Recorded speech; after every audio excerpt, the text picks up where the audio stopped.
भरत जब प्रभु राम से मिलकर घर वापस लौटे उसके बाद प्रभु राम अपनी पहले की स्थान छोड़कर दूसरी स्थान पर प्रस्थान कैसे हुए। इस कहानी को सुनने से पहले चैनल को सब्सक्राइब कीजिए और बेल आइकन को प्रेस कीजिए ताकि आगे की वीडियो की नोटिफिकेशन आपको मिल सके। भरत के चले जाने के बाद राम ने भी कई कारणों से वहां से चले जाना ही उचित समझा। वहीं से प्रस्थान करते समय रास्ते में वे अत्रि ऋषि के आश्रम में पहुंचे। ऋषि ने अपनी पत्नी अनुसुया का परिचय सीताजी से करवाया। अनुसुया ने उन्हें पतिव्रत धर्म की शिक्षा दी, साथ ही कई आभूषण भी प्रदान किए। तपस्वी ऋषि मुनियों से आज्ञा लेकर राम ने लक्ष्मण और सीता के साथ दंडक वन में प्रवेश किया। दंडकारण्य में प्रवेश करके राम ने मुनियों के बहुत से आश्रम देखे। उस दुर्गम वन में उन्हें एक नरभक्षी विराध नामक राक्षस मिला जिसकी आंखें गहरी, मुंह बहुत बड़ा, आकार विकट था तथा जो उच्च स्वर में गर्जना कर रहा था। उन्हें देखते ही वह उन तीनों को मारने के लिए दौड़ा और सीता को झपट कर गोद में ले जाकर दूर खड़ा हो गया।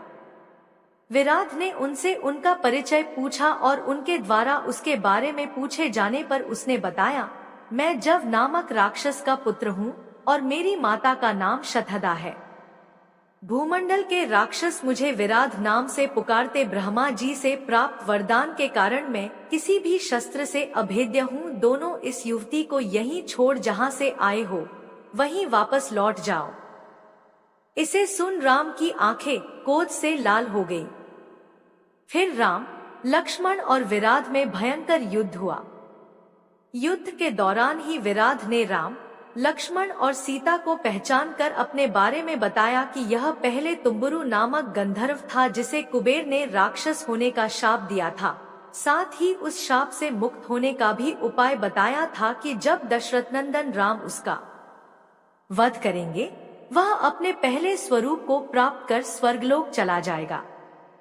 अब वह राम के वध द्वारा शाप मुक्त हो चुका था। उस विराट पूर्वावस्था प्राप्त कर राम को शरभंग मुनि के आश्रम के बारे में बताया। उसी के कहने पर लक्ष्मण ने उसके शरीर को गड्ढे में गाड़ दिया। जब राम शरभंग मुनि के आश्रम में पहुंचे तो ऋषि ने उनका आतिथ्य सत्कार किया और थोड़ी दूर पर रहने वाले सुतीक्ष्ण ऋषि के बारे में बताकर राम की अनुमति से उन्होंने अग्नि में प्रवेश कर अपने शरीर को समाप्त कर लिया। शर्मंग ऋषि के ब्रह्मलोक चले जाने पर राम के पास अनेक ऋषि आए। उन्होंने बताया कि इस वन में ब्राह्मण समुदाय राक्षसों द्वारा मारा जा रहा है तथा उनसे अपनी रक्षा की प्रार्थना की। ऋषि मुनियों के दुख से दुखित हो राम ने उनकी रक्षा करने की प्रतिज्ञा की। इसके बाद राम सुतीक्ष्ण ऋषि के पास पहुँचे और एक ऐसे स्थान के बारे में पूछा जहाँ वे कुटी निर्माण कर सुखपूर्वक रह सके। इसे सुनकर ऋषि ने उन्हें अपने ही आश्रम में रहने को कहा, किंतु राम ने उनकी इस बात को स्वीकार नहीं किया। इस पर ऋषि ने उन्हें दंडकारण्य वन के आश्रमों में जाने के लिए कहा। ऋषि सुतीक्ष्ण के कहने पर वे धर्मभृत मुनि के साथ उस वन के आश्रमों में गए और 10 वर्ष का समय वहीं व्यतीत किया। 10 वर्ष बीत जाने के बाद लक्ष्मण और सीता के साथ राम सुतीक्ष्ण ऋषि के आश्रम में लौट आए। आतिथ्य सत्कार स्वीकारने के बाद राम ने उनसे महर्षि अगस्त्य के बारे में पूछा।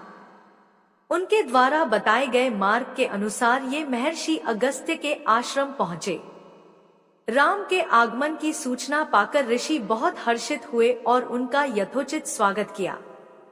आतिथ्य स्वीकार करने के बाद राम ने उनसे ऐसे स्थान के बारे में जानना चाहा जहीं वे आश्रम बनाकर सुखपूर्वक रह सके।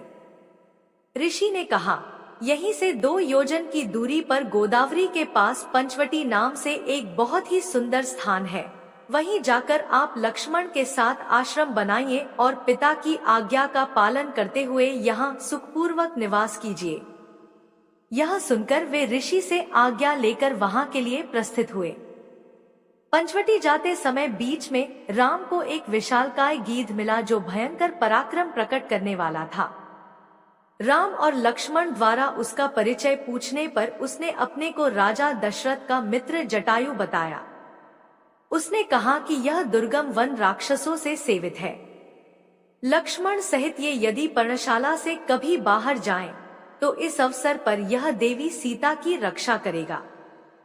इसे सुन राम ने उनका बहुत सम्मान किया।